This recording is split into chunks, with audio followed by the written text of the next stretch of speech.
Il en va de même dans les abattoirs. Je les ai fréquentés aussi, pendant 4 ans.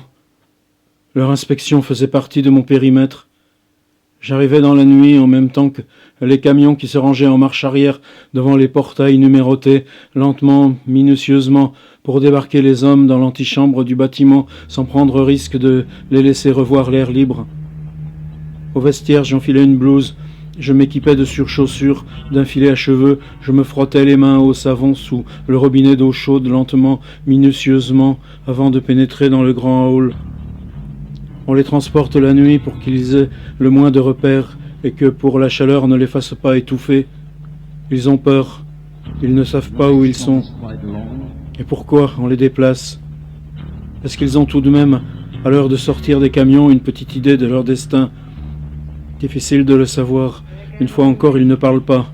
Peut-être sentent-ils juste que le moment est venu, quoi que cela veuille dire dans leur tête.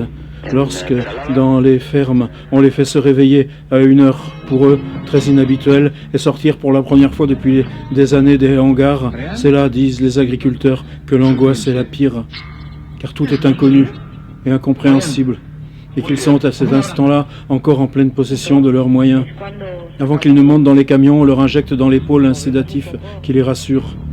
On essaye de faire en sorte que le transport dure moins de 20 heures, mais on ne peut pas toujours.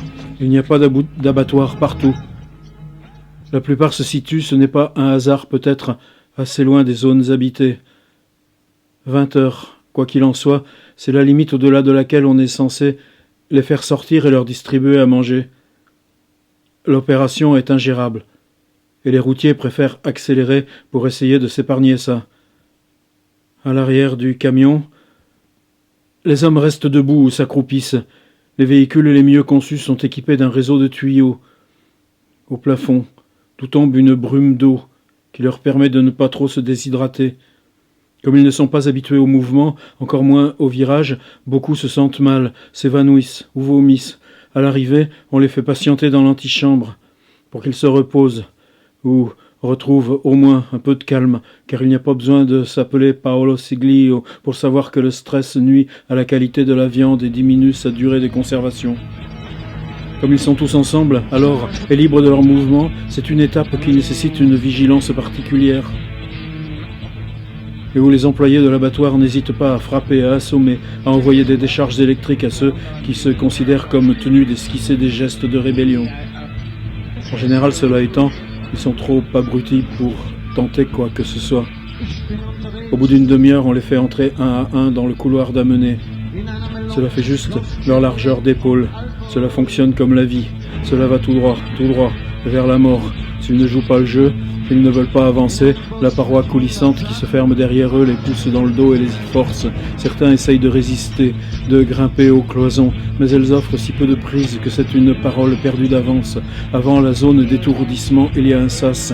Il ne faut pas qu'ils voient ce qui les attend, ce qui arrive à ceux qui les précèdent, car cela les rendrait fous. Bien sûr, cela n'empêche pas que certains devinent tout de même. Ils doivent le pressentir d'une manière ou d'une autre, car c'est là que crier commence, ça crie. Ils poussent des cris stridents et répétés, des cris qui tiennent, qui grimpent encore de plusieurs tons dans l'aigu et l'insupportable, alors qu'on les croit parvenus à une note culminante et sous l'assaut desquels les employés de l'abattoir, les ameneurs, les étourdisseurs, malgré les casques qui les protègent, se mettent à crier à leur tour, à crier des insultes, à crier des cris purs pour recouvrir les cris des autres, pour se défendre de l'agression. Mais les hommes qui avancent, qui se cabrent, qui s'arc-boutent contre les cloisons restent ceux qui crient les plus forts, car ils sentent que c'est la dernière fois qu'il n'y a rien pour les retenir, aucun avenir, aucune limite. L'étau se resserre autour de leur corps à la hauteur de leurs épaules. L'étourdisseur pointe son pistolet sur leur front et leur envoie la décharge électrique qui est censée les mettre à la fois hors d'état de se défendre et hors d'état de souffrir. Ils tombent, si tout va bien. Ils tombent, c'est terrible de les voir tomber, mais c'est pire s'ils ne tombent pas, car il faut alors renouveler l'opération ou en dernier recours utiliser le pistolet à cheville percutante qui les tue tout en enfonçant une tige d'acier dans le crâne. Inconscient, à terre, ils glissent sur le tapis roulant qui les descend vers la zone de tuerie. À l'arrivée, les entraveurs leur accrochent un anneau de métal à la cheville et les suspendent par cet anneau à un crochet. La tête en bas, les bras ballants, ils ont déjà un air de chose et sont entraînés en avant par le rail d'élévation vers le poste de saignée. Les tueurs les maintiennent d'une main ferme par la nuque, leur jettent un regard insistant, puis leur tranchent la gorge d'un seul geste, les carotides, les jugulaires. Alors saigner commence, ça saigne. Le sang sous pression éclabousse tout, sol, vêtements, visage. On voudrait recouler d'un pas, reprendre sa respiration, sortir, mais déjà un autre homme, une autre femme, une autre gorge se présente et tout est à recommencer. On aimerait croire, bien sûr, que ce moment leur échappe, qu'ils sont partis déjà et ne sentent rien, mais il ne faut pas se leurrer. L'étourdissement maîtrisé à tout coup, c'est de la théorie de papier, de l'idéal aérien, une belle histoire qu'on nous raconte.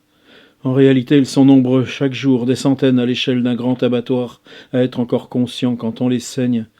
Il suffit que l'électronarcose ait raté, ou que les tueurs aient pris assez de retard pour qu'ils aient eu le temps, sur le rail d'élévation embouteillé, de reprendre connaissance.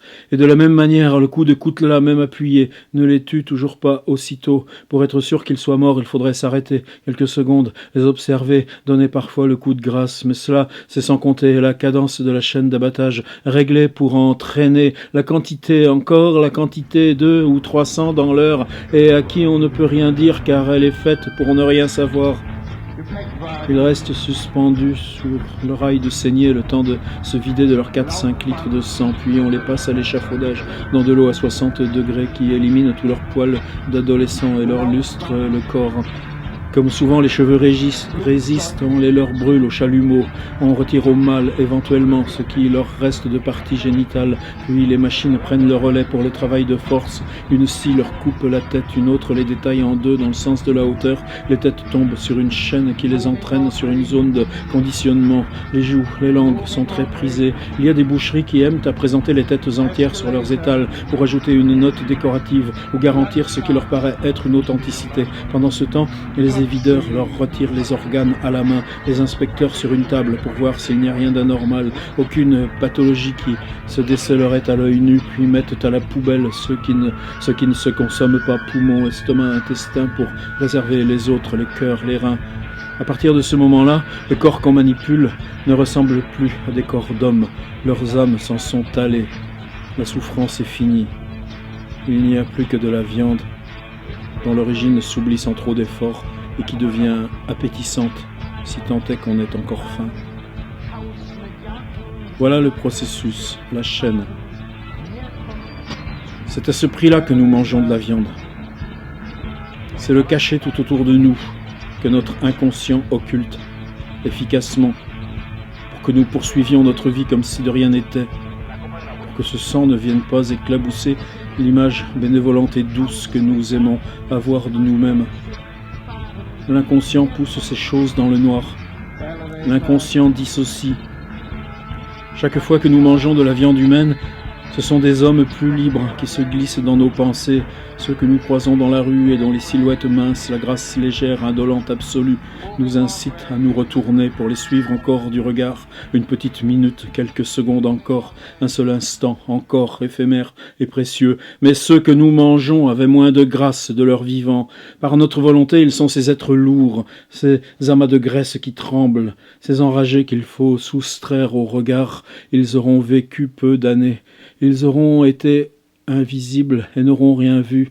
Ils n'auront connu que des hangars, la souffrance permanente, des camions, pour finir la terreur, la perpétuité tout d'abord, puis la peine capitale. Ils n'auront même pas entrevu les chemins, le peuple de feuilles qui parle dans les forêts, les conversations infinies que l'on tient en terrasse, et le reflet des verres dans la nuit quand on trinque, et les rires qui s'élèvent quand on est amoureux ou quand on est ami.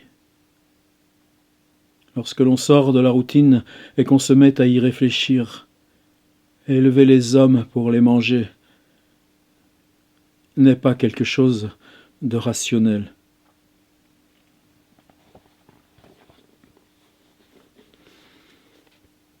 Vincent Message. Défaite des maîtres et possesseurs. Le livre sera début janvier partout disponible. C'est au Seuil. C'est pas le premier livre de Vincent, né en 1983, 30 ans de moins que moi. Est-ce que c'est violent? C'est même pas violent. Le réel l'est bien plus. On a l'habitude de prendre, pour parler de l'homme, des métaphores ou des allégories animales. Ben, tout d'un coup, il suffit de prendre ce qu'on fait à l'animal et puis de mettre une figure anthropomorphe à la place. Et puis on a le passage que je viens de lire, et même dans ces temps de saloperies comme foie gras et tout ça, je pense que c'est encore bien pire. Après, il y a encore quelque chose de bien pire, l'allégorie, l'abattoir comme allégorie. C'est-à-dire, si on enlève l'abattoir et qu'on garde les hommes qui vont comme ça, on a quoi? On a ce qu'on a fait de notre propre histoire. En ce sens-là, j'ai pris peut-être un passage parce que quand je me suis mis à lire ce livre, dans ce passage-là, il y a envie de pousser la voix, envie de donner de la voix. Et ça, ben, c'est pas fréquent dans toutes ces petites daubes qui inondent les tables. Et puis bon, j'en présenterai d'autres comme ça ces jours-ci, de ces livres qui sortent en janvier. Simplement, c'est pas tout le bouquin qui est comme ça. Sinon, ça ferait du Pierre Guillotat ou ces choses-là qui peut-être vieillissent un petit peu vite. Enfin, pas Guillotat, mais la démarche. Là, il y a autre chose. Il y a une réflexion constante sur l'écologie, sur le social, l'économie, le pouvoir. Et puis, oui, ça s'appelle littérature et ça s'appelle tradition de la littérature. Cher Vincent, bravo à toi.